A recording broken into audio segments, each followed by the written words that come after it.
मित्रांनो, आपण म्हणतो ना, की मुलांचं बालपण हे खूप निरागस असतं. पण आजच्या काळामध्ये ते खरंच तितकं सोपं राहिलंय का? आपण म्हणतो, की मुलं म्हणजे आपल्या भारताचे भावी उद्योजक, डॉक्टर, इंजिनियर आणि बरंच काही. मग आज त्या मुलांच्या विश्वामध्ये नक्की काय चालू आहे? आजचे शिक्षक या मुलांच्या जडणघडणीमध्ये काय योगदान देत आहेत? मुख्याध्यापक काय विचार करतात? शाळेची काय व्हिजन असते? या सगळ्या गोष्टींचं मला खूप कुतूहल आहे. आणि या सगळ्या गोष्टींवरती मस्त गप्पा मारत चर्चा करण्यासाठी ना, आपल्याकडे आज अशी व्यक्ती आली आहे, की जे बीडमधल्या एका शाळेचे संस्थापक आहेत, मुख्याध्यापक पण आहेत आणि स्वतः अध्यापक पण आहेत. आणि त्यांचं नाव आहे हेमंत बाळकृष्ण बडवे. हेमंतने ना MBA HR केलेलं आहे आणि आर्ट ऑफ लिव्हिंगचा टीचर आहे तो. आणि लहान मुलांचे टीचर्सचं ट्रेनिंग त्याने बेंगलोरमध्ये श्री श्री रविशंकरजी यांच्या सान्निध्यात घेतलेलं आहे. 2007 पासून तो या क्षेत्रामध्ये आहे, शिक्षण क्षेत्रामध्ये आहे. आणि 2020 मध्ये त्याने विस्डम स्कूलची स्थापना केली. हेमंत आणि त्याची बायको प्रज्ञा दोघंही अगदी समर्पित भावनेने या क्षेत्रामध्ये कार्यरत आहेत इतकी वर्ष. त्यामुळे आपल्याला त्यांच्याकडनं खूप काही काही माहिती मिळणार आहे. हेमंत, तुझं या कुतूहलमध्ये खूप खूप स्वागत. थँक्यू स्वाती. मला ना हेमंत, सगळ्यात पहिल्यांदा तुला एक विचारायचंय, की तू ना रोज शेकडो लहान मुलांमध्ये असतोस. मुलांवरती आपण असं म्हणतो, की संस्कार घरनंच होत असतात, पण त्याच्यामध्ये शाळेचा पण एक खूप मोठा वाटा असतो. कारण त्यांचं वयच ते घडण्याचं वय असतं आणि ते पण भावाने अगदी ऐकण्याच्या मनस्थितीत असतात. तर आजच्या या पिढीतल्या लहान मुलांबद्दल मला तुझ्याकडनं जाणून घ्यायचंय, की काय असतं त्यांचं विश्व? माझ्या आहे ना खूप जिव्हाळ्याचा प्रश्न आहे स्वाती. लहान मुलं, कारण आम्ही खूप लकी आहोत की आमच्या दिवसाची सुरुवात जी आहे ती हम्म. या अत्यंत निरागस आणि सुंदर लहान मुलांमध्ये होते. लहान मूल जे अत्यंत कम्फर्टेबल असतं, सहज असतं, जे अत्यंत आनंदी असतं, प्रचंड बुद्धिमान असतं, जे वर्तमान क्षणामध्ये राहतं, ज्याच्यामध्ये प्रचंड डेअरिंग असते, comfortable, happy, intelligent, lives in present moment and daring, ज्याच्यामध्ये वाव. निर्भयपणा असतो.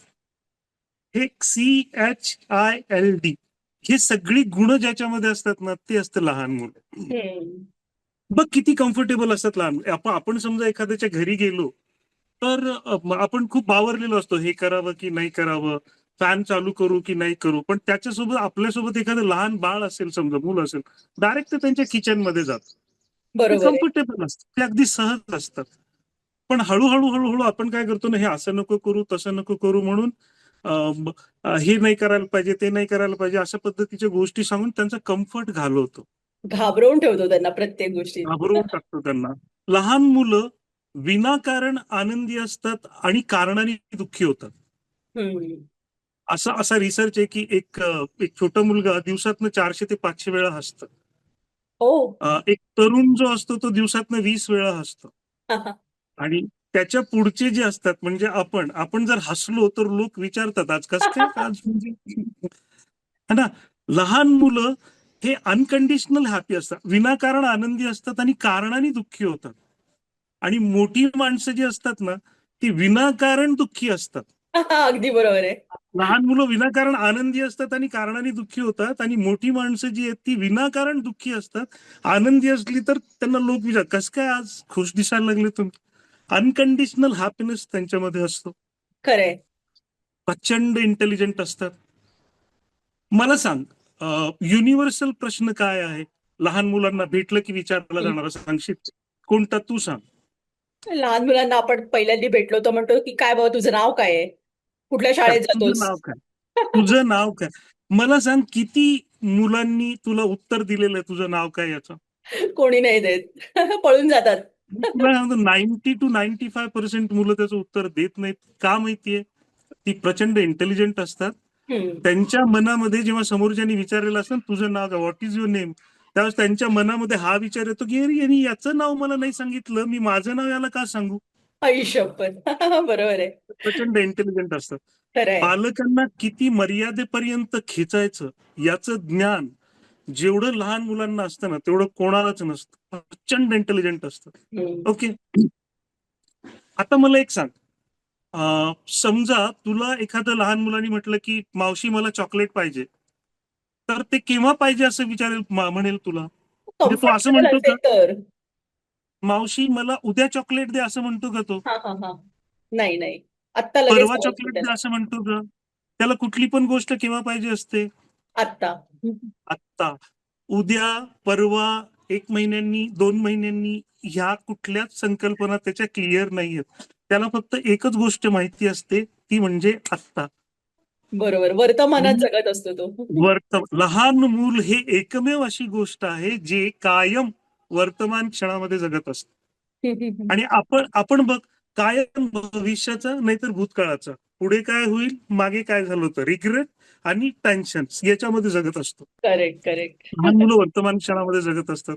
ओके, ते लिव्हज इन प्रेझेंट मोमेंट. आणि सगळ्यात महत्वाची गोष्ट, लहान मुलं ही निर्भय असतात. बरोबर.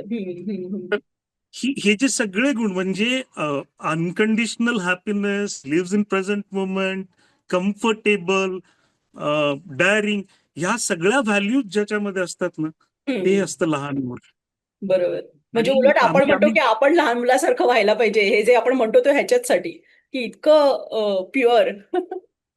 आपण लहान मुलांसारखं लहान नाही राहिलं पाहिजे, आपण लहान मुलांनी इतकं मोठं व्हायला पाहिजे. खूप छान वाक्य आहे कारण खरंच, या ज्या मस्त आहे. व्हॅल्यू आता ज्या मी तुला या व्हॅल्यू सांगितल्या ना, यातली कुठलीच व्हॅल्यू आपल्यामध्ये एक्झिस्ट नाहीये. वी नाही. Are not comfortable, we are not happy, we never live in present moment. बरोबर आहे. आपण प्रचंड घाबरतो गोष्टींना, ते नाही घाबरत. त्याच्यामुळे हो. लहान मुलांनी एवढं मोठं व्हायला पाहिजे आपल्याला. हे तू घाबरतात म्हणतोस ना, तर त्याच्यावरनं मला म्हणजे बेसिकली असं आढळतं की पुष्कळदा काय होतं की मुलं मोठ्या माणसांशी ना बोलायचं टाळतातच, म्हणजे टोटली.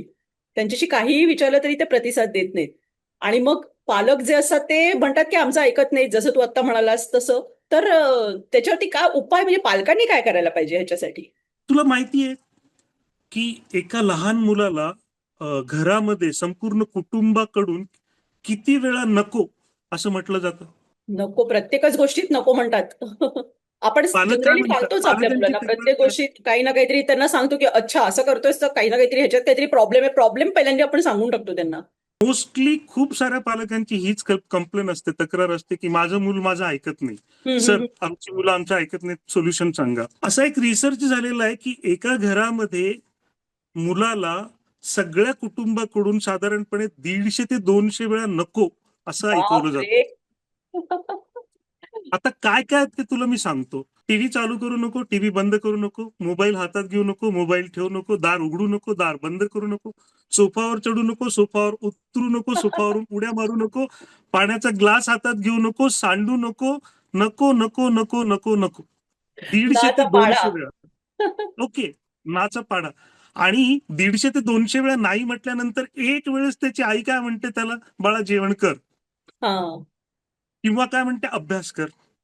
हम्म. त्याला ऐकायलाच येत नाही. अच्छा, का? त्याला नाहीचीच सवय झालेली असते, काहीतरी नाही सांगणार आहे त्याला आपण, हे करू त्याला नको. कुठली पण गोष्ट त्याला रिजेक्शनची सवय लागलेली की हे नको, ते नको, ते नको, ते.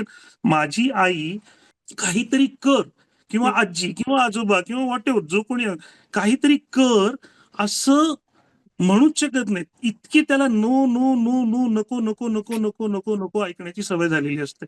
आणि त्याला ऐकायला, तो शांत बस, आई म्हणते जेवण कर, किंवा आई म्हणते अरे तुझा होमवर्क कम्प्लीट कर, आणि तो ऐकतच नाही. हम्म. ठीक आहे, त्याला त्याला ऐकायलाच येत नाही. आणि पालकांना काय वाटतं की हा माझा ऐकत नाही. खरंय. दुसरी गोष्ट सांगू तुला, हम्म. 150 गुणिले 30 महिन्यातले 30 दिवस, गुणिले 12 वर्षाचे, गुणिले त्याच्या संपूर्ण आयुष्याची 16, 17, 18 वर्ष, जोपर्यंत तो स्वतः निर्णय घ्यायला शिकणार नाही, इतकी वर्ष, इतक्या लाखो वेळा नाही, नको नको असं ऐकलेला मुलगा त्याच्या आयुष्यामध्ये काय क्रिएटिव्ह गोष्ट करणार आहे? खरंय. है ना? सो आहे ना, पालकांनी थोडस कॉन्शियस असलं पाहिजे. हम्म. निगेटिव्ह इन्स्ट्रक्शन्स देण्याच्या ऐवजी पालक जितक्या पॉझिटिव्ह मॅनरमध्ये त्या देतील ना, तितका त्याच्या विकासाला हातभार लागेल. हम्म. फॉर एक्झाम्पल मी उदाहरण देतो की सगळ्यात मेजर कंप्लेंट काय असते, लहान मुलं जे असतात ना, त्यांना पेपरवर लिहायला आवडत नाही. तो जो पेपर असतो, त्या पेपर मधल्या लाईन्स असतात, आणि तो जी पेन्सिल असते ती खूप छोटी असते. त्यांचं विजन खूप मोठं असतं, जगाकडे बघ, दृष्टिकोन खूप मोठा असतो त्यांचा. त्यांचा पेपर पूर्ण भिंत असते घराची, इजंट इट? बरोबर. आणि ते काय करतात, भिंतीवर रेघोट्या ओढतात. हम्म. ओके, प्रचंड त्रास होतो, इतका महागडा कलर दिलेला आहे आपण, आणि त्या भिंतीवर घाणेरड्या रेघोट्या ओढल्या जातात. आईला त्रास होतो, बाबांना जरा वाटतं की म्हणजे इथे काळजावर स्क्रॅच करतोय की काय तो त्याच्या, है ना, रागवतात. सिंपल, भिंतीवर रेघोट्या ओढू नकोस ही सूचना देण्याच्या ऐवजी आपण काय करू शकतो, सिंपल मधून 50 रुपयांचे फक्त वर्कशीट आणायच्या पांढऱ्या रंगाच्या, 2 फुटाच्या हाईट पर्यंत सगळ्या भिंतीला चिकटवायच्या, वाव. पेस्ट करायच्या, त्यांच्या हातामध्ये क्रेयॉन द्यायचा आणि म्हणा त्याला लिही याच्यावर काय लिहायचं ते. हम्म. सिंपल. खूपच छान आहे. प्रत्येक प्रत्येक निगेटिव्ह इन्स्ट्रक्शनला पॉझिटिव्ह मध्ये कसं कन्वर्ट करायचं थोडा जर विचार बरोबर. केला तर आयडिया येईल. सी, हम्म. सोफावर उड्या मारतात मुलं, खूप त्यांना सोफावर उड्या मारायला आवडतात, बरोबर. हम्म. तो आपण खूप महागडा सोफा असतो, छातीत त्रास होतो आपल्याला की सोफावर उड्या मार, तो खराब होईल. मी तुला सांगू, आत्ता जर मी जादू केली आणि तुला 2.5 फुटाचं बनवलं, ठीक आहे, 2 ते 2.5 फुटाचं बनवलं, 2 ते 2.5 फुटाच्या हाईट वरून तो सोफा इतका अट्रॅक्टिव्ह दिसतो की तू या वयात त्या सोफावर उड्या मारशील. बरोबर आहे.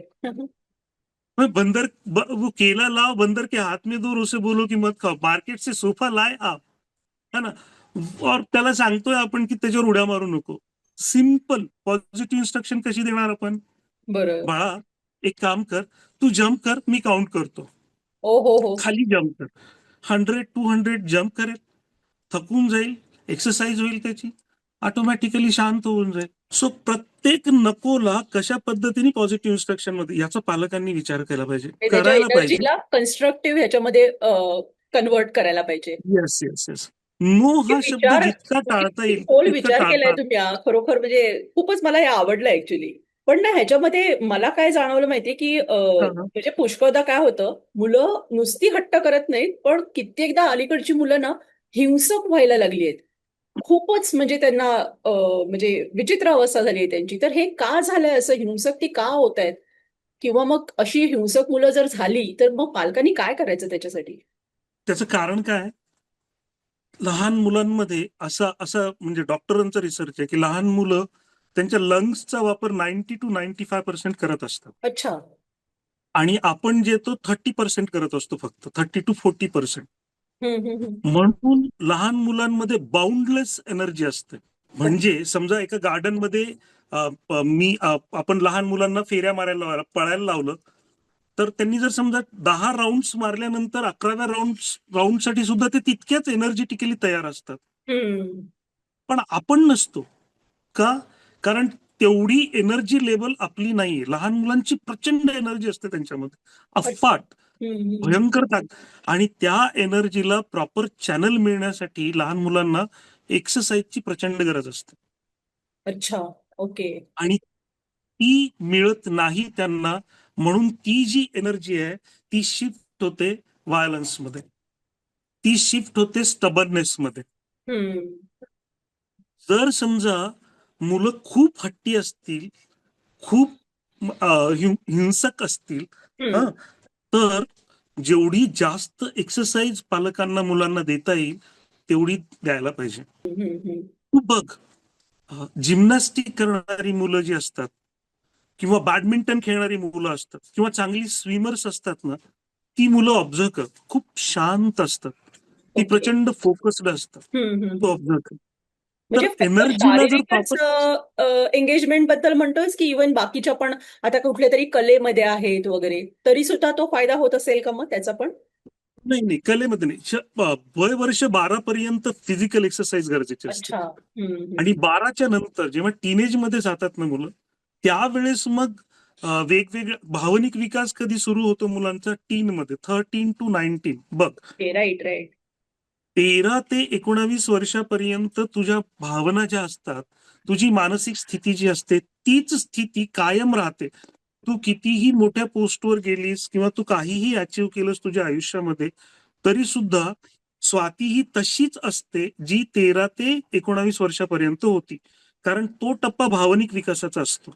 अच्छा. आणि त्यावेळेस, हा, आणि त्यावेळेस त्या भावनिक विकासाला चॅनलाइज करण्यासाठी असं म्हणतात की लहान मुलांना कुठल्या तरी क्लासिकल आर्ट फॉर्म मध्ये इन्व्हॉल्व्ह केलं पाहिजे. म्हणजे ओके. तुम्ही त्याला गायला शिकवा, डान्स शिकवा, कुठली कला शिकवा, ते खूप गरजेचं असतं. हम्म. आणि 2 ते 12 वर्षापर्यंतच्या मुलांना मात्र फक्त आणि फक्त फिजिकल एक्सरसाइज, व्यायाम त्यांच्याकडून करून घेणं गरजेचं आहे. हम्म. ग्राउंड आता ग्राउंड केलेले नाहीयेत, हो. पण टर्फ झालेल्या आहेत, बऱ्याच गोष्टी तुम्हाला अवेलेबल आहेत पालकांकडे, हम्म. बरेच पर्याय उपलब्ध आहेत. तिथे जाऊन त्यांना 1 तास तरी कमीत कमी एक्सरसाइज देऊ शकतात. पालक स्वतः सकाळी उठून त्यांच्यासोबत एक्सरसाइज करू शकतात. Lot of things. म्हणजे नुसतं एक्सरसाइज करण्यामुळे त्यांच्यातली हिंसक वृत्ती कमी व्हायला खूप मदत होईल, असं तुझं म्हणणं आहे का? 100% 100% मदत होते. 100% Great. होते. हम्म. आणि दुसरी गोष्ट काय माहितीये का, ते काय पाहत आहेत याच्याकडे थोडंसं अवेअर असणं गरजेचं आहे हम्म. पालकांनी. की कदाचित ते खूप हिंसक गोष्टी सध्या बघतायत टीव्हीवर, मोबाईलवर, बरोबर. तर तो पण परिणाम असू शकतो. तर त्या थोड्या गोष्टी कमी केल्यानंतर 100% ते होईल. हम्म. पण तो जो हिंसकपणा, काहीही हम्म. न बघता येणारा जो हिंसा, आता आमच्या स्कूलमधली काही मुलं असतात, हम्म. चालत पळत पळतच मोठ्या मुलांना पण टपली मारून जातात. अगदी 2-3 वर्षांची मुलं पण. तर ते ते जे आहे ते त्यांना प्रॉपर चॅनल नाही मिळाली त्यांच्या एनर्जीला, म्हणून ते घडतं. बरोबर आहे. आणि ना ऍक्च्युली काय आहे, खूप पालक असं म्हणतात की हम्म. ते स्वतः त्यांच्या मुलांशी खूप मैत्रीपूर्ण वगैरे वागतात, पण तरी पण प्रत्यक्षात बाहेर घडलेल्या गोष्टी मुलं शेअर नाही करत. ते असं का हम्म. करतात? ते म्हणजे पालकांना का सांगत नाहीत? हा हा हा जो हा प्रश्न आहे ना, पालकांनी थोडासा स्वतःला विचारायला हवा. हम्म. हा, हा. मुलं जी आहेत ना, लहान मुलांची एज्युकेशन प्रोसेस आहे ना, ते लहान असल्यापासून चालू असते. ते बघून, ऑब्झर्व करून शिकतात. प्रत्येक गोष्ट बघून शिकत असतात ते. हम्म. आपली आई कशा पद्धतीने पाणी पिते, आपले बाबा कशा पद्धतीने ऑफिसला जाताना आरशासमोर बघतात, कॉम करतात, या सगळ्या गोष्टी लहान मुलं इमिटेट करत असतात. ते तसं त्यांचे आयडल्स असतात. हम्म. स्कूलमध्ये जाण्याच्या अगोदर त्या मुलांचे आई वडील जे असतात ना, ते रोल मॉडेल असतात. ओके. जर समजा पालकांना असं वाटत असेल की आपल्या मुलांनी स्कूलमध्ये काही घडलेल्या गोष्टी आपल्याला घरी शेअर कराव्यात, तर त्या पालकांनी अगोदर त्या मुलाच्या समोर शेअर केला पाहिजेत. त्यांच्या ऑफिसमध्ये दिवसभरामध्ये ज्या ज्या काही गोष्टी घडल्यात त्या सगळ्या. बरोबर आहे. आज माझ्या ऑफिसमध्ये असं झालं, म्हणजे जे त्या असं मुलांना झालं. सांगता येण्यासारखं असेल असं, पण त्यांना एक विश्वास निर्माण होईल की मी तुला येऊन हा, सगळं सांगते, ते तुम्ही मला बघतील. अरे आपोआप सांगतो त्याला. माझे बाबा माझ्या आईला सगळं सांगतात. माझी हम्म. आई पण घरात घडलेल्या सगळ्या गोष्टी बाबांना सांगते. म्हणजे मला पण बाहेर जे काही घडलेलं आहे ते सगळं घरी आई बाबांना सांगायला पाहिजे. हे हळूहळू हळू त्यांच्यामध्ये जनरेट होईल. आणि बघ तू, की अगदी 15व्या दिवशी मुलगा घरात येऊन पटापटा सांगायला लागेल, आई आज काय झालं माहिती, बाबांना पण बोलवतील आणि आज असं झालं स्कूलमध्ये, आमच्या टीचरनी याला असं असं केलं, मला असं असं केलं, ते सांगायला लागतील. कशामुळे? कारण ते बघून शिकत असतात. हम्म. त्यांची सगळी इंद्रिय ऍक्टिव्ह असतात. डोळ्यांनी सगळ्यात पहिल्यांदा ते त्यांची लर्निंग प्रोसेस सुरू होते. हम्म. मग कान, मग नाक, मग अ, डोळे, नंतर टंग, जीभ येते. अच्छा. पंचेंद्रियाद्वारे म्हणतो ना आपण. तर हम्म. पहिल्यांदा डोळे, नंतर जीभ, नंतर कान, नाक, आणि मग स्किन टच हम्म. सगळ्यात शेवटी येतो. बरोबर. मला एका गोष्टीचं हे वाटतं की आत्ताच्या ह्या पिढीतल्या लहान मुलं जी आहेत त्यांचं मानसिक आणि भावनिक आरोग्य तुला काय जाणवतं? म्हणजे कारण कित्येकदा ना कशालाही मुलं घाबरतात अक्षरशः, म्हणजे कारण मला वाटतं की सगळे सतत त्यांना घाबरवत असतात व्हॉट एव्हर, पण ते सतत घाबरलेलीच दिसतात मुलं पुष्कळदा. असं का हा, होतं? मी पहिल्यांदाच काय म्हटलं, हम्म. मुलं कधीच घाबरत नाहीत कुठल्याच गोष्टीला. मुलं त्याच गोष्टीला घाबरतात ज्या गोष्टीला त्यांचे आई बाबा घाबरत असतात. हम्म. हम्म. हम्म. मी तुला एक गंमत सांगतो. पाल भिंतीवरून पडली. पाल, एक पाल आहे, भिंतीवरून पडली. हम्म. ते आईनी बघितलं आणि मुलांनी पण बघितलं. बरोबर. पाल भिंतीवरून पडणं म्हणजे मुलासाठी काय एखादी छोटीशी पिन भिंतीवर पडून पडण्यासारखी आहे. हम्म. पण आईला पाल पडलेली दिसते ना, आई ई करून किंचाळते, है ना. तिच्या काहीतरी विचित्र शरीराच्या बरोबर आहे. मुवमेंट्स होतात. त्याच वेळेला मुलाच्या मनामध्ये एक संस्कार रुजवला जातो. पाल इज म्हणजे इक्वल टू भीती. फिअर. म्हणजे राईट. माझी आई पालीला घाबरते ना, मग मला पण पालीला घाबरलंच पाहिजे. बरोबर. पाल चावून कोणी मेलाय का? नाही, कधीच नाही झालं. तुला माहिती आमच्या इथे डॉक्टर पांगरीकर आहेत, पेडिट्रिशियन आहेत. तर हम्म, एक आयडल पॅरेंटिंग काय असतं त्यांच्याकडून मी पण शिकलोय. हम्म. त्यांनी माहितीये लहानपणापासून आत्मजाला पालींबरोबर बोलायला शिकवलं. बाप रे. म्हणजे आत्मजा आपण आपल्याला हे पाली. किळसवाणं वाटतं खरं तर.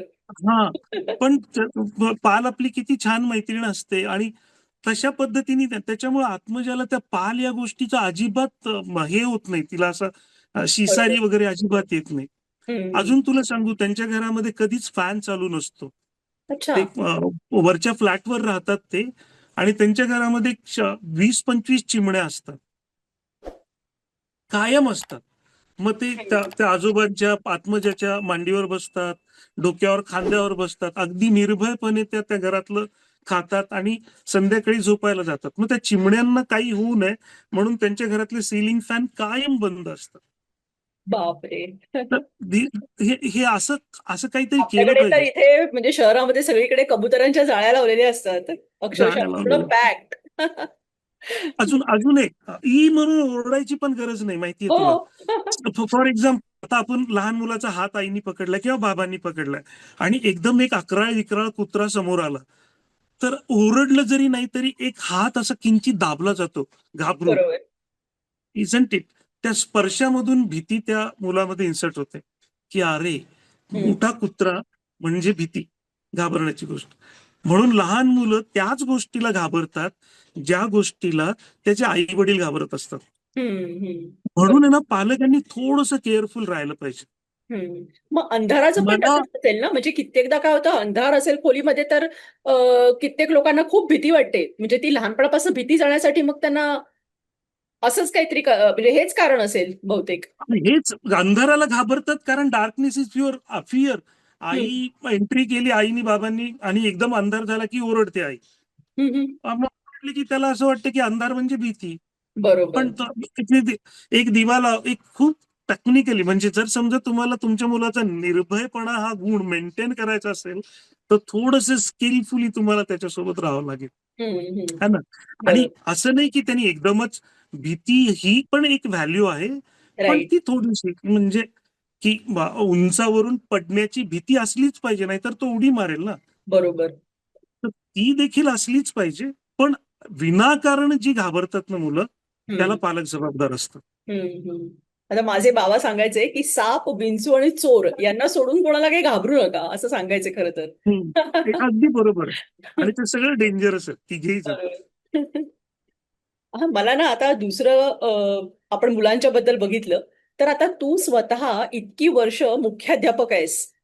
स्वतः एक उत्तम शिक्षक आहे, संस्थापक आहेस शाळेचा. तर म्हणजे आता या काळामध्ये लहान मुलांना शिकवण्यासाठी शिक्षकांच्याकडे नेमके कोणते गुण असावेत असं तुला वाटतं? शिक्षकांच्या दृष्टिकोनातनं म्हणजे काय असायला पाहिजे त्यांच्याकडे?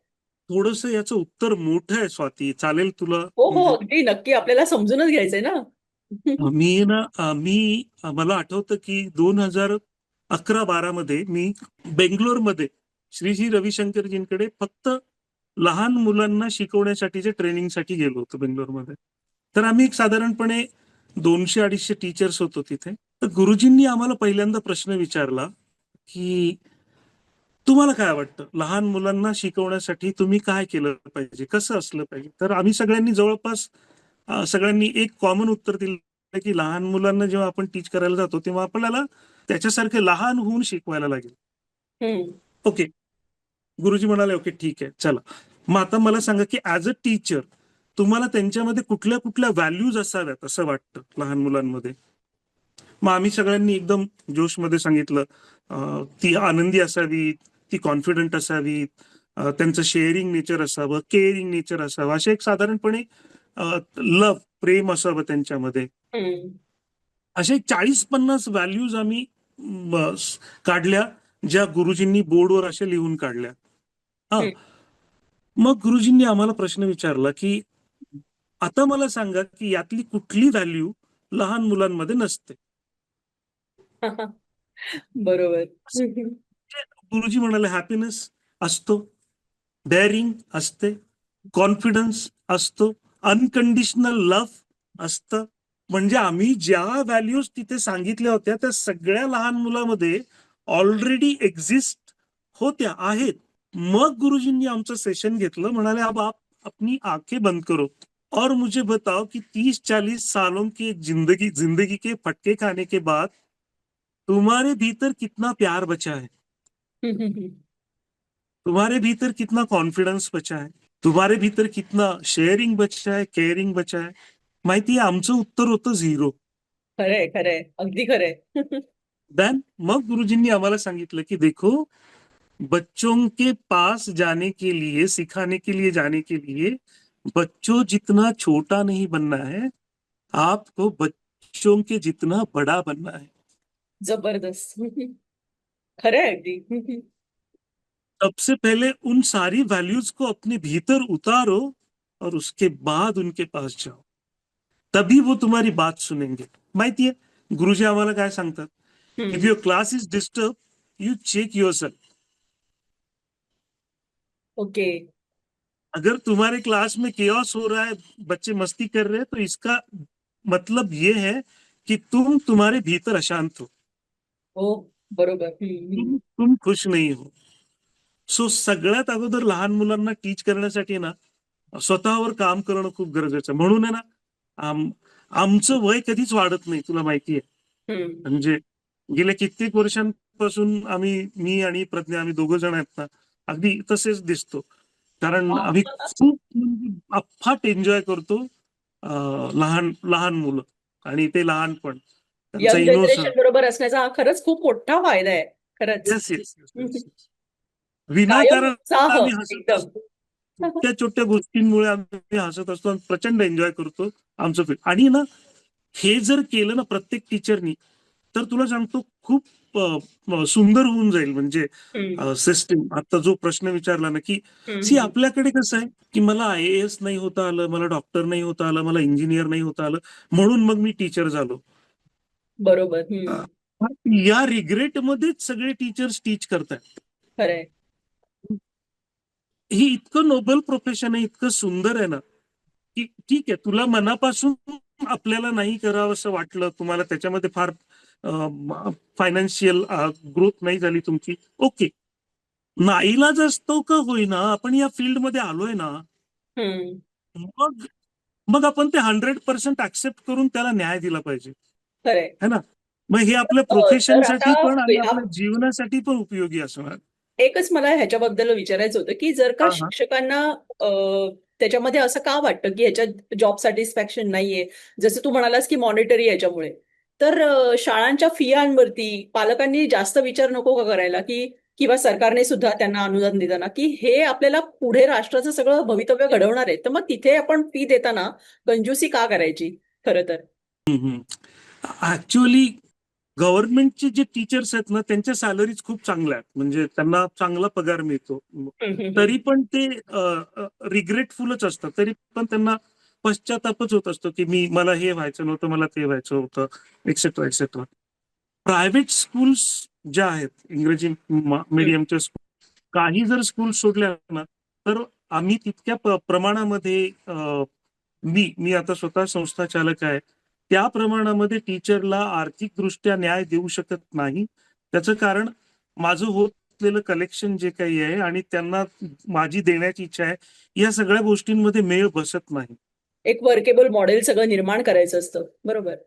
हा बरोबर. खूप. हम्म. आणि हा खूप मोठा एक राक्षस आहे स्कूल म्हणजे. तो सतत मागत राहतो, हे बरोबर. पाहिजे, हे पाहिजे, हे पाहिजे. तुमच्याकडे सगळ्या गोष्टी असतील तर कम्प्युटर लॅब आला, हो. फिजिक्स लॅब आला, सायन्स लॅब आला, लॉट ऑफ थिंग्स, खूप साऱ्या गोष्टी आहेत. मग कुठल्या तरी शाळेबरोबर कॉम्पिटिशन करण्यासाठी हम्म. आणखीन हे करायला पाहिजे. या सगळ्या गोष्टींमुळे टीचर्सला पाहिजे त्या प्रमाणामध्ये फायनान्शियल, मी किंवा कुठलीही शाळा जी आहे छोट्या स्केलवर चालणारी, ती देऊ शकत नाही. पण माझ्याकडे जे टीचर्स आहेत, माझ्या स्कूलमधल्या ज्या टीचर्स, त्यांना ज्या पद्धतीने मी फ्रीडम दिलेलं आहे, ज्या पद्धतीने एक कौटुंबिक वातावरण माझ्या स्कूलमध्ये मी मेंटेन ठेवलेलं आहे, हम्म. त्याच्यामुळे मला अगदी हवा तसा रिझल्ट माझ्या टीचर्स कडून येतो. म्हणजे ते मला हे जमून गेलंय. हे तिथे जबरदस्त आहे, कोणी कारण बॉस नाहीतर नाहीये. नेहमी काय होतं की जनरली सिस्टीमला दोष दिला जातो. मी जसं म्हटलं की पैसेच नाही, अमुकच नाही, तमुकच नाही. पण हे सगळ्या दोषांच्या पलीकडे जाऊन म्हणजे तुम्ही ह्याच्यामध्ये सगळं यश मिळवलंय किंवा म्हणजे त्या प्रगतीपथावर आहात, ते मिळवण्याच्या ह्याच्यात मॅनेज करता येतंय, हे खूप मोठी गोष्ट आहे. मी मी नेहमी म्हणतो स्वाती की सिस्टीमला दोष तोच देतो जो पराभूत मानव वृत्तीचा जो व्यक्ती असतो ना, तो व्यवस्थेला दोष देत असतो. अगदी अगदी. म्हणजे घटनांचं गोष्टींचं खापर एकदा सिस्टीमवर टाकून दिलं की मग आपण फ्री होतो बरोबर अशा आहे. पद्धतीने. तर आणि सिस्टीमला दोष देणं म्हणजे आपण दोष देत जगत राहणं म्हणजे सतत सतत सतत स्वतःचा पराभव करत राहण्यासारखं आहे आपल्या स्वतःकडून. बरोबर आहे. त्याच्यामुळे कसं आपण प्रत्येक गोष्टीमधून काय काय काय पॉझिटिव्ह काढू शकतो याच्यावर फोकस केलं तर आपलं प्रोफेशन पण सोपं होतं आणि सगळ्यात महत्वाचं आयुष्य पण सोपं होतं. खरंय खरंय. तुम्ही 7-8 तास त्या तुमच्या कामाच्या ठिकाणी कसे आहात हम्म. तेच तुमच्या घरामध्ये तुम्ही कसे आहात याच्यावर रिफ्लेक्ट करतं. बरोबर आहे. हॅपी, आनंदाने 100% आपण जर हे केलं ना तर हे खूप एन्जॉयबल आहे. हम्म. मला ना थोडंसं आता आपण हे सगळं बघितलं, शिक्षकांच्या बद्दल बघितलं, मुलांच्या बद्दल बघितलं. मला आता मुळात तुझ्या शाळेबद्दल सांग थोडं, की तू शाळा ही कधी सुरू केलीस आणि ह्याच्या पाठीमागे तुझी प्रेरणा काय होती? आणि त्याचबरोबर हेही सांग, की पुढचं प्लॅनिंग काय आहे तुझं? म्हणजे आता तुझी शाळा मला वाटतं प्ले ग्रुप ते 6वी पर्यंत आहे, बरोबर? तर पुढे अजून 5वी तुझी पर्यंत. काय स्वप्न आहेत? तर हम्म. प्रेरणापासून तू सुरू कर. म्हणजे कशी शाळा निर्माण केलीस, काय केलंस असं? हा. मी सुरुवातीला म्हटलं ना की मी आर्ट ऑफ लिव्हिंगचा टीचर 2005 पासून मी आर्ट ऑफ लिव्हिंग या ऑर्गनायझेशनचा टीचर होतो. हम्म. आणि मी महाराष्ट्रभर फिरायचो शिबिरं घेत. म्हणजे माझं पिंडच एक टीचरचं आहे म्हणून मी फिरायचो, मोठ्या माणसांची कोर्सेस घ्यायचो. मग बीडमध्ये पण मी शिबिरं घ्यायचो. तर ते शिबिरं घेत असताना मला एक संकल्पना सुचली की आपण श्री श्री रविशंकरजींची एक स्कूल ओपन करूयात, सुरू करूयात इथे. कारण मी एक लेख वाचला होता 2006 मध्ये, माहितीये, इथले औरंगाबाद संभाजीनगर सध्याचं तिथले कुलगुरू, निवृत्त कुलगुरू देशमुख यांनी एक लेख लिहिला होता. त्यांनी त्या लेखामध्ये एक आठवण सांगितली होती की लोकमान्य टिळक गेल्यानंतर राम गणेश गडकरींनी महाराष्ट्र टाइम्स मध्ये एक लेख लिहिला. त्याच्यात असं लिहिलं की ज्याला पाहून हातातली बिडी फेकून द्यावी असा माणूस पुण्यात उरला नाही. ओ बाप रे. आणि मग त्याच्या पुढे त्यांनी असं लिहिलं होतं की आपल्या शिक्षण व्यवस्थेला आज अशा पद्धतीच्या आदरयुक्त धाकाची गरज आहे. हम्म. खरंय. आणि त्याच्यानंतर त्यांनी असं लिहिलं होतं की अशा पद्धतीचा आदरयुक्त धाक असलेली शिक्षण पद्धती ही जे कृष्णमूर्ती किंवा श्री श्री रविशंकरजी यांच्या विचारातून, प्रेरणेतूनच निर्माण होऊ शकते. हम्म. हे मी त्यावेळेस वाचलं होतं. तर मला एक असं वाटत होतं की यार आपण असं काहीतरी करू शकतो. मग मी बीड मधल्या माझी जी टीम होती त्या सगळ्यांना म्हटलं की आपण इथे सुरू करूयात SSRVM, श्री श्री रविशंकर विद्या मंदिर. मग ते म्हणाले की काही हरकत नाही. मग त्यांनी सगळं उभा केला, खूप सारा इन्फ्रास्ट्रक्चर केलं. मग मला म्हणाले की सर आता हा तुमचा कॉन्सेप्ट आहे, तुम्हीच या इथे हँडल करायला. मग मी त्यावेळेस या फील्डमध्ये एंट्री केली 2008 मध्ये. हम्म. आणि मग मग 2014 मध्ये मी परत तो प्लॅटफॉर्म पासून मी बाजूला झालो काही वैयक्तिक कारणांमुळे माझ्या. हम्म. मग आणखीन एका स्कूलला कनेक्ट झालो. मग 2019 मध्ये कोविडच्या नंतर परत प्रॉब्लेम झाले थोडेसे. मग मग म्हटलं आता इनफ इज इनफ, आता आपण आपलं काहीतरी सुरू करूया. आणि मग 2020 मध्ये मी माझं स्वतंत्र युनिट सुरू केलं ज्याचं नाव विस्डम स्कूल बीड. आता हम्म. प्रश्न आहे, तुझ्या शाळेमध्ये तू काय करतो? हम्म. तुझ्या शाळेचं वेगळेपण काय? तुला सांगू, आम्ही सगळ्यात अगोदर मुलांमधली जी निरागसता आहे, हम्म. इनोसन्स आहे, त्याला नर्चर करण्याचं काम करतो. हम्म. तू बघ, लहान मुलांमधलं लहानपणच हरवून गेलेलं आहे मोबाईल नावाच्या गॅजेटमुळे. हो. है ना, विनाकारण ती खूप लहान वयात खूप लहान मुलं अशी मोठी झाल्यासारखी वागतायत, काहीतरी विचित्र बोलतायत. माझ्या स्कूलमध्ये तुला अजिबात तसं दिसणार नाही. हम्म. माझ्या शाळेतली 6th स्टँडर्ड मी म्हणून माझी मुलगी माझ्या स्कूलमध्ये होती. 6th स्टँडर्ड मी तिच्यासाठी वाढवलं होतं, की हम्म. अजून मला तिचं 1 वर्ष जे आहे ते इतर कुठल्या गोष्टींपासून वाचवायचं होतं म्हणून मी तिच्यासाठी 6th कंटिन्यू केलं. बरोबर. तिच्यामध्ये जो निरागस बाळबोध स्वभाव जो असतो ना लहान मुलांचा, तो हम्म. मेंटेन ठेवतो आम्ही हम्म. आमच्या स्कूलमध्ये. शाळेचं वातावरण आहे फार डिसिप्लिनरी आणि या तो प्री प्रायमरी आणि प्रायमरी सेकंडरी मध्ये आपल्याकडे एक संस्कृत मध्ये एक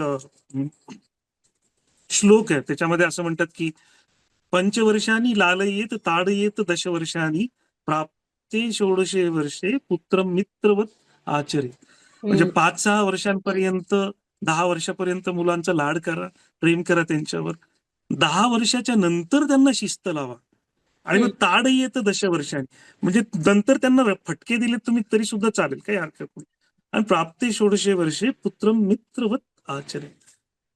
16 वर्षाचं झाल्यानंतर मग तो तुमचा मित्र होतोय तर तुला माहिती पण. हो. तर मग तशा तीच पद्धती एज्युकेशन मध्ये पण आली पाहिजे.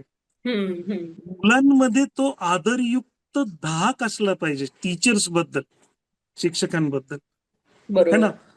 तर ते खूप सारी मुलं डिझर्व करतात असं मला वाटतं, म्हणून मी ते मेंटेन करतो आमच्या स्कूलमध्ये. तुला माहितीये आमचे टीचर्स जर मार्केटमध्ये गेले ना समजा आणि तिथे ते स्टुडंट दिसले समजा टीचर्सला, तर अगदी आईला आणि बाबांना सोडून असे हात काढून ते टीचरला जिथे आहेत तिथे हाक करतात, मिठी मारतात. सी. जबरदस्त. हम्म. आणि याची दुसरी बाजू सांगू तुला, की हम्म. समजा जर तो मुलगा फार आईबाबांचं ऐकत नसेल, तर ते फक्त आईबाबा म्हणतात की तुझ्या टीचरला फोन करू का, तर तो म्हणतो नको, मला आदरयुक्त नको. धाक आला तिकडे. म्हणजे ही जी आदरयुक्त भीती जी आहे, हम्म. ही मी माझ्या स्कूलमध्ये मेंटेन ठेवलेली आहे. आणि म्हणजे हा हेच माझ्या बॅलन्स स्कूलचं किती विशिष्ट सुंदर आहे. वेगळेपण आहे. हा बॅलन्स खरंच खूप सुंदर आहे, की आदरयुक्त धाक पण आहे आणि त्यांच्यामध्ये मैत्री, विश्वास, प्रेम हे पण आहे, कुटुंबासारखं नातं पण आहे. अगदी खूप अगदी अगदी. छान. बरोबर. तर आपल्या मूळ प्रश्नाकडे, की तू ही स्कूल छान सुरू केलीस आणि ह्याच्या पाठची प्रेरणा कळली मला. तर आता पुढचं प्लॅनिंग तुझं काय आहे ह्याच्या बाबतीतलं? आणि स्वप्न म्हणजे ह्याच्यात पुढे काय तुला अजून करायचंय? अं, म्हणजे मला शाळा मोठी वाढवायचेत का अजून 10वी पर्यंत? 100% म्हणजे मला खूप सारे लोक असं म्हणतात की हे जे वातावरण किंवा तुम्ही ज्या पद्धतीने या सगळ्या गोष्टी करता ते खूप मुलं डिझर्व करतात. म्हणजे ह्या सगळ्या गोष्टींचा फायदा खूप साऱ्या लोकांना झाला पाहिजे, मुलांना झाला पाहिजे, पालकांना झाला पाहिजे. तर त्याच्यासाठी तुम्ही हे थोडंसं मोठं करा. आता मला फक्त हे 6वं वर्ष आहे स्वतंत्र युनिट सुरू करून. हम्म. पण भविष्यामध्ये मला हे 100% मोठं करायचंय आणि बरोबर. होईल म्हणजे मला खूप ब्लेसिंग्स आहेत आणि 100% मला असं वाटतं की होईल माझ्याकडून नक्कीच त्या होणार, गोष्टी. नक्कीच होणार. आणि आता मग जास्तीत जास्त तुझ्या मुलांना याचा बेनिफिट होईल. मिळायला पाहिजे. हो. मग आता किती मुलं तुमच्या शाळेमध्ये एकंदरीत आहेत ऍक्च्युली? आता सध्या माझ्याकडे नर्सरी टू 5th स्टँडर्ड पर्यंत एकूण 150 मुलं आहेत, अच्छा. 150 मुलं आहेत. हा. Okay, okay. म्हणजे प्रत्येक वर्गातल्या नंबर ऑफ स्टँडर्डच्या नंतर मी स्टुडंट्सची मुलांना संख्या कमी आहे. तशी लिमिटेड संख्या आहे प्रत्येक लिमिट वर्गामध्ये. तुला त्याचे काही माहितीये. एक विशिष्ट फायदे असतील ना, कारण म्हणजे आता बोलता बोलता मला सहज आठवलं, की आमची शाळा पण अशीच एक लहान शाळा होती. मराठी मीडियमची शाळा होती, सगळे मध्यमवर्गीय. तर आमच्या शाळेमध्ये ना इतकं असं कौटुंबिक वातावरण तू म्हणतोस तसंच ते सगळं डेव्हलप झालेलं. आणि 10वी मध्ये गेल्यानंतर आमच्या शाळेतल्या मुख्याध्यापकांनी आम्हाला विचारलं, की तुम्ही ह्या शाळेमध्ये शिकलात, तर तुम्हाला असं कुठल्या क्षणी वाटलं का, की तुम्हाला दुसऱ्या कुठल्या तरी मोठ्या शाळेमध्ये जायला हवं होतं? अशी खंत तुम्हाला कधी वाटली का? एक जात सगळ्यांना खरोखर मनापासून भावना होती, की अजिबात नाही. कारण या शाळेमध्ये आम्हाला जे प्रेम मिळालं, जी जवळीक मिळाली, ती मोठ्या शाळेमध्ये नसती मिळाली. तर तुला बरोबर. अशा प्रकारचा काय फायदा जाणवतो का असंच काही? तुला तुला मी सांगू, माझी जी आत्ताची सध्याची 150 मुलांची जी स्ट्रेंथ आहे ना, त्यातल्या कुठल्याही मुलाचं जर तुम्हाला नाव घेतलंस ना, नाव घेतलंस फक्त, की तू फक्त म्हण की पद्मनाभ इगडे असं तू नाव सांग, मी त्या पद्मनाभची सगळी हिस्ट्री तुला सांगू शकतो. बापरे. म्हणजे तो कसा आहे, तो अकॅडमिकली कसा आहे, त्याच्यामध्ये खोड्या किती आहेत, तो किती बदमाश आहे, त्यांनी काय काय केलेलं, तो किती वेळा आजारी पडतो, बापरे. त्याची अब्सेंटीज किती, हे मी 100% तुला सांगू शकतो. आणि आतापर्यंत जितकी मुलं माझ्या हाताखालून गेलेली आहेत त्या हम्म. सगळ्या मुलांची हिस्ट्री मला अजूनही माहिती आहे. बरोबर. हम्म. आणि मी मी करणार पण असंच आहे, की जेवढ्या मुलांची हिस्ट्री मी पूर्णपणे पालकांना सांगू शकतो, खोड्या मी पालकांना, तितक्याच मुलांना मी माझ्या स्कूलमध्ये कंटिन्यू ऍडमिशन देणार आहे. मग फार मोठं काहीतरी माझं तसं अपेक्षा नाहीये मला. हम्म. जितक्या मुलांना मी असं सांगू शकतो की हा असा असा आहे, हिस्ट्री मला पाठ होईल, तितकीच मुलं माझ्या स्कूलमध्ये असावीत. ते एन्जॉयबल असं प्रोफेशन बरोबर. तुमचं. निदान त्या स्ट्रेस प्रत्येक वर्ग क्रिएट शिक्षकाला तरी करणारं आपली नसावं. सगळी मुलं माहिती पाहिजेत व्यवस्थितपणे. बरोबर, बरोबर. बरोबर. खूपच छान.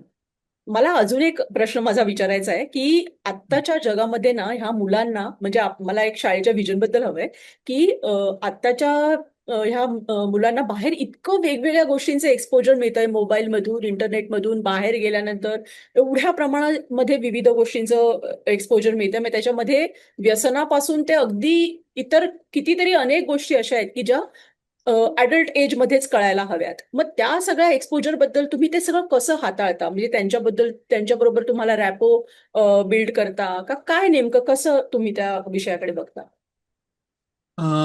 सगळ्यात वाईट गोष्ट जी आहे आपल्या घरामध्ये एंट्री केलेली आहे, ती आहे मोबाईल. आणि हम्म. ज्याच्यामुळे मुलांना नको ते गोष्टी खूप कळायला लागलेल्या आहेत. आणि पालकांना ना खूप कौतुक वाटतं या गोष्टीचं, की तो पालक म्हणतात की मग तो सगळ्या ऍप्लिकेशन ओपन करतो, त्याला सगळ्या प्रकारचे लॉक्स लर्न आहेत, असा मोबाईल वापरतो. ते खूप खूप कौतुक करतात मुलाचं. पण त्याचे किती प्रचंड दुष्परिणाम होत आहेत हे त्यांना काही दिवसांनी कळतं. हम्म. हम्म. माहितीये, मी सध्या एक प्रॉब्लेम फेस करतोय मी स्वतःच, की स्कूलमध्ये नवीन एंट्री केलेली जी मुलं असतात ना, 3-4 वर्षांची जी असतात, म्हणजे आपण फोनिक शिकवतो ना मुलांना स्कूलमध्ये, की लेटर आणि त्याचं साऊंड असतं, की हम्म. बी सेच ब, सी सेच बी सेच ब, ए सेच ऍ, टी सेच ट, ब ऍ ट बॅट, अशा पद्धतीने आपण त्याला एक वर्ड वाचायला शिकवतो. हम्म. तुला माहितीये, इतकं डेंजरस आहे की ते शॉर्ट स्क्रोल करून करून करून करून स्पीडमध्ये मुलांची नजर अस्थिर झालेली आहे. बापरे. ब ऍट बॅट असं वाचण्यासाठी जेवढे सेकंद हम्म. गरजेचे असतात नजरेला स्थिर करण्यासाठी, तेवढे सेकंद मुलांची नजर बोर्डवर स्थिर होत नाहीये. हम्म. म्हणून मुलांना महिनोन महिने लागतात रीडिंग करण्यासाठी. आणि हे प्रमाण माझ्या स्कूलमध्ये 50% आहे आता. इतर स्कूल्समध्ये तर मला शॉकिंग माहिती आहे. नाही किती येत आहे. हम्म. आणि हे खूप काळानंतर लोक शासनाच्या किंवा इतर गोष्टींच्या लक्षात येणार आहे, त्यावेळेस याच्यावर ऍक्शन घेतली जाईल. पण बोहरा नावाचा एक समाज आहे. ओके. बोहरा समाजाने, माहितीये तुला, 16 वर्षापर्यंतच्या मुलांना स्मार्टफोन बॅन केलेला आहे पूर्णपणे. अच्छा. आणि अत्यंत गरज असेल त्याच्या एज्युकेशनशी, अकॅडमिकशी रिलेटेड असेल तर कुठल्या तरी मोठ्या व्यक्तीच्या सुपरविजन खाली तो तितका वेळ स्मार्टफोन बघेल, त्याच्यानंतर नाही. हम्म. हम्म. हे त्या समाजाने नियम लावून दिलेला आहे आपल्या मुलांसाठी. ओके. म्हणजे जसं आपण बँकेत पण अकाउंट उघडताना जर लहान मुलाचं असेल तर ऍज अ मायनर ट्रीट करतो आणि कोणीतरी अडल्ट व्यक्ती तिकडे असावी लागते पालक म्हणून, तसंच इथे पण येस, फोन येस, येस, वापरायचा झाला सेम. तर अंडर गायडन्सच वापरायचा. अगदी अगदी. आता बऱ्याच लोकांना हा व्यक्ती स्वातंत्र्यावर वगैरे घाला वगैरे वाटेल, अरे पण त्या इतक्या लहान मुलांना चांगलं काय आणि वाईट काय हे अगदी अगदी. पडताळण्याची समज नसते. आणि बरोबर मन जे आहे ते निगेटिव्ह गोष्टींकडेच अट्रॅक्ट होतं. बरोबर आहे. म्हणून म्हणून पालकांनी मोबाईल पासून मुलांना फार फार म्हणजे दूरच, बंदच केलं पाहिजे, खूप स्ट्रिक्टली. तुला सांगू, 3 F आहेत म्हणजे पॅरेंटिंगसाठी. F, firm, fair, and fun, ह्या 3 गोष्टी पालकांनी केल्या पाहिजेत. कशा ते मी सांगतो. सी, फर्म म्हणजे काय माहितीये का, चुकून जरी समजा तुमच्याकडून तुमच्या मुलाला एखाद्या गोष्टीसाठी तुम्ही नाही म्हणालात, हम्म. तर जग इकडचं तिकडं झालं तरी सुद्धा तुम्ही त्याला ती गोष्ट करायला लावू नका. ठाम राहा आपल्या याच्यावरती, फर्मनेस. फर्म. का? कारण त्याच्यावर हा संस्कार होणं गरजेचं आहे की माझी आई किंवा माझे बाबा ज्या गोष्टीला एकदा नाही म्हणाले, तर मी कितीही आकाश पाताळ केलं तरी सुद्धा ते मला ती गोष्ट देत नाही. बरोबर आहे. मुलं प्रचंड हुशार असतात. तुला माहितीये, माझ्या स्कूलमधली एक गोष्ट सांगतो. युकेजीची मुलं होती 4 का 5 वर्षांची. तर एक मुलगा म्हणाला की अरे काल मी गेलो होतो मॉलमध्ये आणि मला ते प्लेन पाहिजे होतं. दिसलं ना बाबा, मग मोठ्याने भोकाड पसरलं, तेव्हा कुठं त्यांनी मला ते दिलं पण नाही. दुसरा काय म्हणाला माहिती का? दुसरा काय म्हणाला ते जास्त गमतीशीर आहे. हा तो हा. म्हणा, अरे तुझं तुझं सोपं आहे, तू भोकाड पसरल्यावर तुझा बाबा तुला देतो, मला तर लाय डाऊन व्हावं लागतं म्हणे. आई ग, किती मॅनिप्युलेटिव्ह मग मी असतात जेव्हा मुलं. लाय डाऊन होतो तेव्हा मग मला ते देतात. हो, तर कित्येक मी मुलं अगोदर रस्त्यात तमाशा करतात अगदी. खरंय. करेक्ट करेक्ट, ते एम्बॅरन्सिंग होतं ना बाबांना आणि आईला की अरे अरे तमाशा त्याच्यापेक्षा देऊन टाका. बरोबर आहे. आणि हे आपल्या पालकांना किती मर्यादेपर्यंत खेचायचं याचं प्रचंड त्यांना टेक्निक असतं. त्यानं बरोबर. बरोबर सगळ्या प्रकारच्या युक्त्या ते वापरतात. म्हणून चुकून जरी तुम्ही तुमच्या मुलाला एखाद्या गोष्टीसाठी नाही म्हणालात, तर फर्म राहा, देऊच नका ती बरोबर आहे. गोष्ट त्याला. Number 2, firm but with fair. For correct. हा. एक्झाम्पल, तुम्ही त्याला म्हणा की मोबाईल बघायचा नाही. मग ते खट्टू होऊन हिरमुसून बसून जाईल, मला बाबांनी मोबाईल दिला नाही.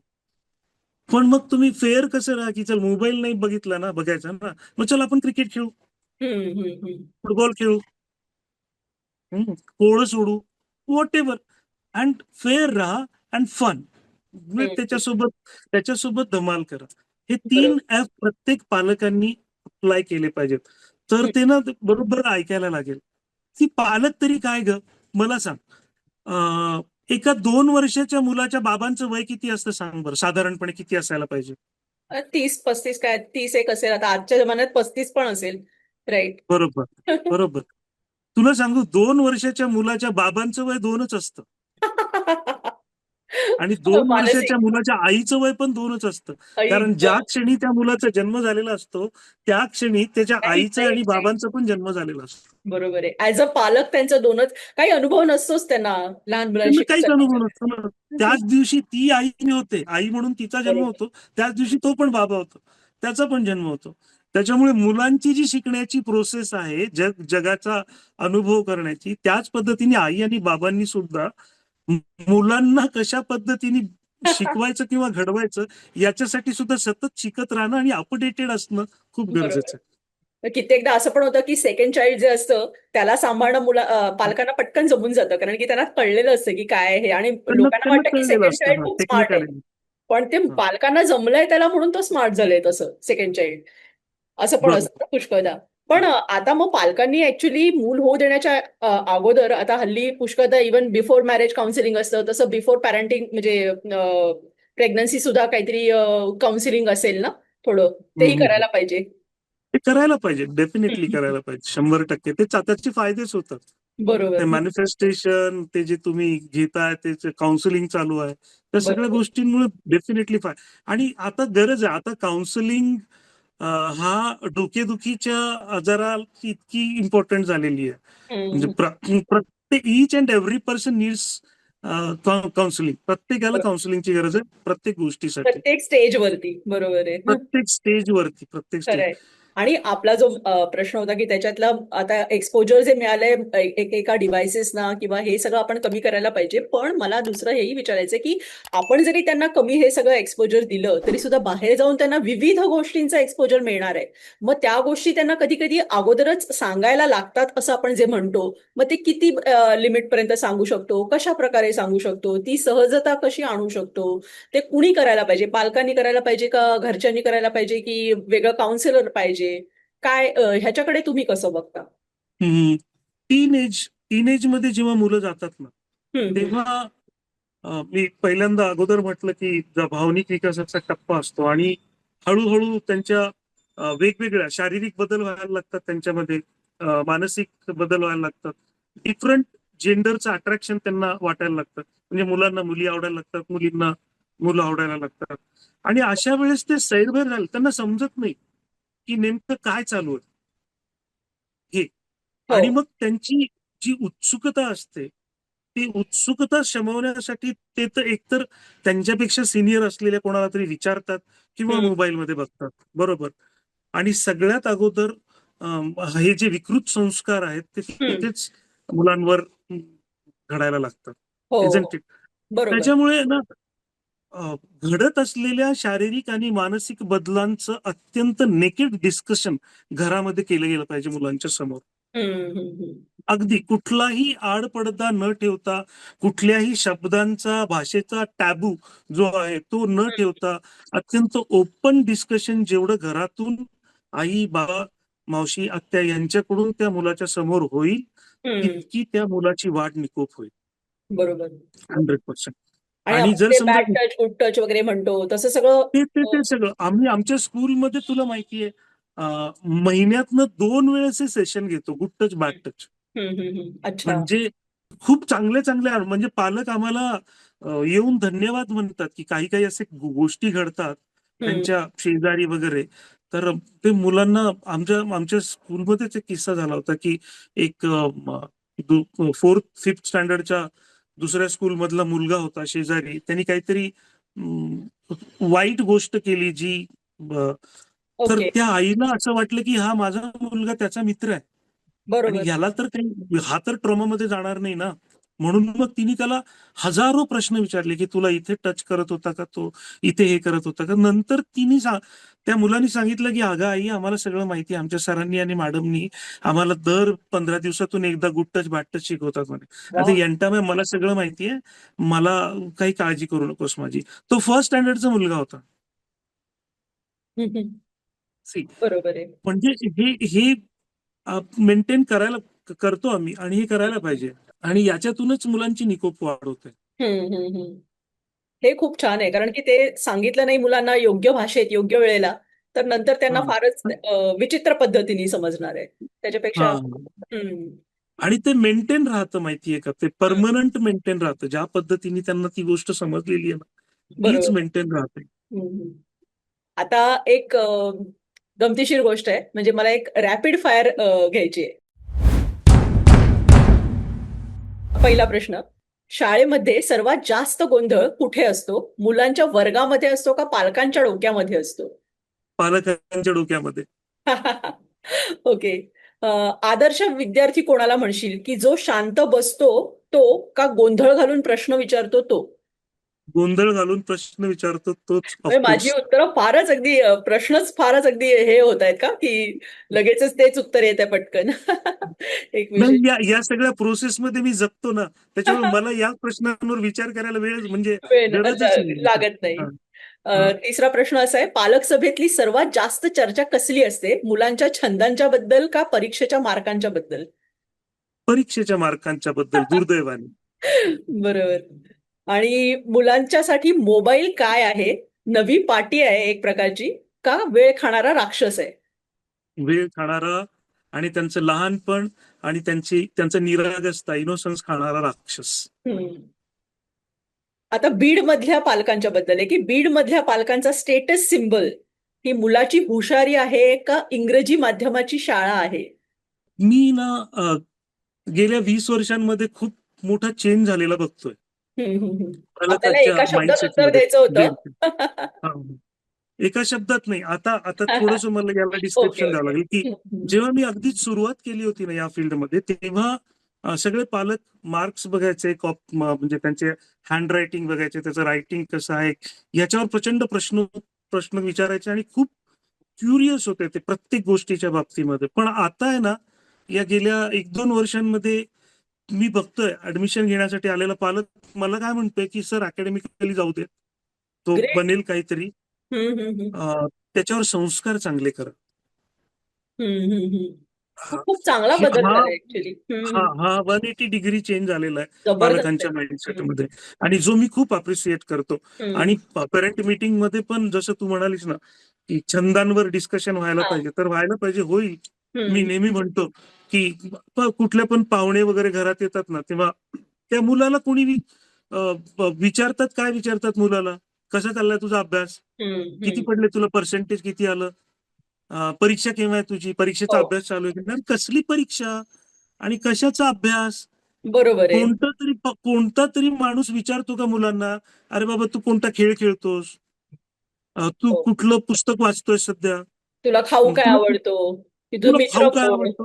बरोबर आहे. बरं हे जाऊ दे, तू कुठला मूवी पाहायला चांगला सांग, चल हम्म. आपण डिस्कशन करू. बरोबर. अभ्यास कसा आहे, अभ्यास कसली आहे परीक्षा, हे हे सगळं बंद झालं पाहिजे. हम्म. पालकांनी पण पॅरेंट मीटिंग मध्ये मुलांच्या हॅबिट्स, छंद, सर आपण आणखीन काय करू शकतो याच्यावर डिस्कशन झाली पाहिजेत. बरोबर. मार्क्स मार्क्स ठीक आहे, पडतात मार्क्स, पण मला सांग, 7th पर्यंत, 10th पर्यंतचा करिक्युलम तुला किती आठवतो? खरंय, खरंय. अगदी. म्हणजे आता बरेचसे सॉफ्टवेअर इंजिनियर्स म्हणतात पूरा जिंदगी खराब खराब कर दिया हैंडराइटिंग इंप्रूव करने में, और कीबोर्ड पे जिंदगी कट रही है. बरोबर आहे. आधी जिंदगी में हैंडराइटिंग इंप्रूव किया, बाकी बची हुई जिंदगी कीबोर्ड पे कट रही है. पण त्या गोष्टी घडायला पण हव्यात, पण तेच सगळं सर्वस्व नाहीये. तर बाकीच्या गोष्टी, हा इतर जे एक्स्ट्रा त्याच्या करिक्युलर आपण म्हणतो, त्याही गोष्टी तितक्याच महत्वाच्या आहेत. रॅपिड फायरकडे परत आता उरलेले प्रश्न विचारते, की गृहपाठ मुलांसाठी मज्जा का पालकांसाठी शिक्षा आहे? मुलांसाठी मज्जा असायला हवी. हम्म. आहे का ती आता? नाही. ओके. शाळेची फी भरताना पालकांचा चेहरा, इन्व्हेस्टमेंटचा आनंद की विनाकारणचा खर्च? माझ्या स्कूलमध्ये इन्व्हेस्टमेंटचा आनंद आहे. Great, great, great. बरं. तुझ्या मते वाईट मूल ही संकल्पना जगात अस्तित्वात आहे, की तो फक्त मोठ्यांचा दृष्टिकोन आहे? अजिबात नाही, मूल कोणतंच मूल वाईट नसतं. ओके. एक शिक्षक म्हणून सगळ्यात जास्त राग कधी येतो? जेव्हा मूल ऐकत नाही तेव्हा, की पालक अवाजवी तर्क लावतात तेव्हा? पालक अवाजवी तर्क लावतात तेव्हाच, ऑफकोर्स. मूल ऐकत नसलं तरी चालून जातं. त्याला मीच रिस्पॉन्सिबल आहे, माझं मूल ऐकत नसेल तर. बरोबर आहे. स्वतःच्या आतमध्ये डोकावून बघा शिक्षकांनी. बरोबर. बरोबर बरोबर. तुझ्या शाळेतले बॅक बेंचर्स डोकेदुखी आहेत का भविष्यातले उद्योजक आहेत? भविष्यातले लीडर्स आहेत ते. लीडर्स आहेत. ग्रेट, हा. ग्रेट. खूप छान, मज्जा आलेली आहे मला. तुला स्वतःला अजून काही सांगायचं राहून गेलंय असं काही वाटत असेल मुलांसाठी, पालकांसाठी किंवा इतर शाळांमधल्या शिक्षकांसाठी, तरी पण तू सांगते नक्की अगदी. काय सांगशील? मी जसं एन्जॉय करतो ना, माझं जे फील्ड आहे या क्षेत्रामध्ये, तसं प्रत्येकाने आपलं आपलं फील्ड एन्जॉय करावं. आनंद जे आपल्याला आपल्याला जे करायचं आहे, आपल्याला जे अविभाज्य अपॉर्च्युनिटी आहे मिळाली आहे. आपल्याला करणं, हम्म, ते हम्म. आपण आनंदाने आणि 100% केलं पाहिजे, एवढंच मला सांगायचं जे आहे. करतोय ते पूर्ण निष्ठेने आणि एन्जॉय करत करणं. निष्ठेने आणि 100%. हम्म. पॅरेंटिंग पॅरेंटिंग पण is a wonder beautiful. Wow. म्हणजे पॅरेंटिंग सारखा तर जॉब नाहीये कुठलाच, खरंय. इतकं सुंदर आहे ती. परत कधीच न मिळणारी गोष्ट आहे, जी जी एकदा तुमची मुलं 15, 16, 17 वर्षाची झाली ना, की हम्म. पुन्हा ती तुमचं ऐकत नाहीत. त्याच्यामुळे बरोबर. पॅरेंटिंग सारखी सुंदर, म्हणून हा एक आणि मला सांगायचं पालकांना. हा आनंद तुम्हाला अगदी कायम मिळतोय. कारण तुमची मुलं मोठी होतील, पण कायम तुमच्याकडे नवीन पिढी येतच राहते आणि ती अगदी मोठी अगदी तुमच्या, अगदी तुम्ही घडवताय तिला. कंटिन्युअसली. दरवर्षी. जबरदस्त. येस येस येस, त्याच्यामुळे खूप एन्जॉय करतो आम्ही.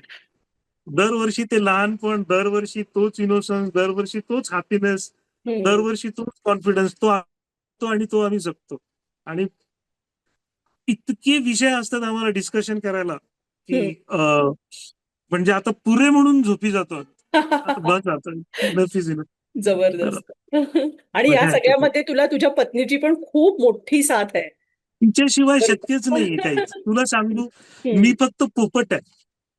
मी फक्त मी बोलू शकतो चांगलं, आणि माझ्या डोक्यामध्ये आयडियाज येतात, काही कॉन्सेप्ट आहेत माझ्या, मी हम्म. जे ट्रेनिंग घेतलेलं आहे गुरुजी, पण माझ्या डोक्यातल्या सगळ्या कल्पना ज्या आहेत त्या सगळ्या एक्झिक्यूट करण्याचं, ऍक्च्युअल मध्ये त्याचं रूपांतरित करण्याचं काम माझी बायको करते. जबरदस्त. ती आणि तिच्याशिवाय शक्यच नाहीये ते आम्ही एक नाही आम्ही म्हणजे आणि आमच्या दोघा जणांची आयडेंटिटी पण तशीच झालेली आहे म्हणजे कोणी मला एकट्याला कोणीच ओळखत नाही बीडमध्ये. म्हणजे मॅडम कुठेच म्हणतात भाजीवाल्या बायका सुद्धा म्हणतात आज मॅडमला नाही घेऊन आलात सर असं म्हणतात. त्याच्यामुळे खूप सुंदर, खूप सुंदर. म्हणजे दोघांनी मिळून तुमचा पूर्ण आयुष्याचा प्रोजेक्ट आणि शाळेचा प्रोजेक्ट असा एकत्र तुम्ही हे करताय. खरंच सुंदर आहे म्हणजे. अगदी खूपच अगदी छान. खूप मज्जा तुला आली गंमत मला. सांगू का आणखीन याच्यातली एक हं, गंमत सांगू आपण हां. डिस्कशन करू बऱ्याच नवीन पालकांना आहे ना 1-2 महिने असं वाटतं की या सरांचं आणि या मॅडमचं काहीतरी अफेअर आहे. मग मग मग मी पण काय करतो लहान माझ्यामध्ये पण ते लहान मुलं ना मी तो त्यांचा जो समज आहे ना तो मेंटेन ठेवतो काही काळ. म्हणजे लगेच मी त्यांच्या प्रश्नाचं उत्तर बायको आहे देत म्हणून नाही तर सांगून मेंटेन टाकत नाही. आणि मग जर कसं वाढत राहील की त्यांचा संशय याच्यावर भर देतो. मी मी एन्जॉय करतो. मग काही दिवसांनी त्यांना कळतं अरे आपलं लहान मुलांच्या मध्ये म्हणजे तू लहानच आहे स्वतः सुद्धा. हां, तरी त्याचा इतकं अगदी, छान अगदी, एन्जॉय अगदी. करतोयस. खरंच हां, मस्त. Yes, yes, yes. खूपच छान. मला खूप मज्जा आली तुझ्याशी गप्पा मारताना आणि अजून मला सुद्धा पण. आपल्या ह्याच्यामध्ये आपला हा व्हिडिओ जे लोक बघतील त्यांना पण काही प्रश्न असतील तर त्यांनी ते विचारावेत असं मला वाटतं कमेंट्समध्ये. आणि मला वाटतं अगदी, अगदी. तुझ्यापर्यंत मी ते प्रश्न नक्की आणेन किंवा तू सुद्धा जेव्हा बघशील जर का त्या कमेंट तर तिकडे रिप्लाय दे त्यांना. तसंही मी सगळ्यांनाच सांगते की सगळ्या कुतूहलकरांनो तुम्हाला हे सगळं विश्व मुलांचं जे आहे ते हेमंतकडनं ऐकून घ्यायला कसं वाटलं ते सगळं नक्की मला कमेंटमध्ये लिहून सांगा. तुम्हाला जे काही प्रश्न पडले असतील ते कमेंटमध्ये लिहा. हेमंतकडून त्या प्रश्नांचा मागोवा मी नक्की घेईन. आणि भेटूया लवकरच आपण. तोवर कुतूहल जागतं ठेवा. बाय.